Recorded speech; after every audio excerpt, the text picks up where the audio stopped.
নেপালে একজন মালয়েশিয়ান নারী পর্যটকের গোসলের সময় গোপনে আপত্তিকর ছবি ও ভিডিও ধারণের অভিযোগে এক বাংলাদেশি পর্বতারোহীকে আটক করেছে নেপালি পুলিশ। বুধবার স্থানীয় সময় সন্ধ্যা আনুমানিক 5:30টার দিকে হোটেলের একটি কক্ষে গোসলরত অবস্থায় নারী পর্যটকের অনুমতি ছাড়া গোপনে আপত্তিকর ছবি ধারণ করেন তমাল তৌফিক আহমেদ। বিষয়টি টের পেয়ে অভিযুক্তকে হাতে নাতে আটক করেন ওই ভুক্তভোগী নারী। পরে অভিযুক্ত তমালকে আটক করে নেপালি পুলিশ। বর্তমানে তিনি পুলিশ হেফাজতে আছেন।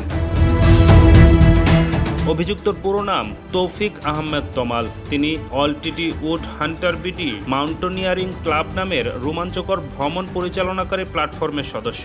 তার বেড়ে ওঠা কুমিল্লা জেলায় 2017 সালে কুমিল্লা ভিক্টোরিয়া সরকারি কলেজ থেকে হিসাব বিজ্ঞানে স্নাতকোত্তর সম্পন্ন করেছেন তিনি। অভিযোগকারী মালয়েশিয়ার নাগরিক নুরথিয়া ইজিয়ান বিনতে মুহত রাজ্জা। নেপালের দায়ের করা একটি অভিযোগের পত্রের দাবি করেন তিনি মাদি হিমাল এলাকায় ভ্রমণকালে তিনি কাস্কি জেলার গ্রামীণ পৌরসভার অন্তর্গত একটি হোটেলে অবস্থান করছিলেন। বুধবার সন্ধ্যায় আনুমানিক 5টার দিকে হোটেলের একটি কক্ষে গোসলরত অবস্থায় অনুমতি ছাড়া ভিডিও ধারণ করে বাংলাদেশি পর্বতারোহী তমাল। বিষয়টি টের পেয়ে অভিযুক্তকে হাতে নাতে আটক করে।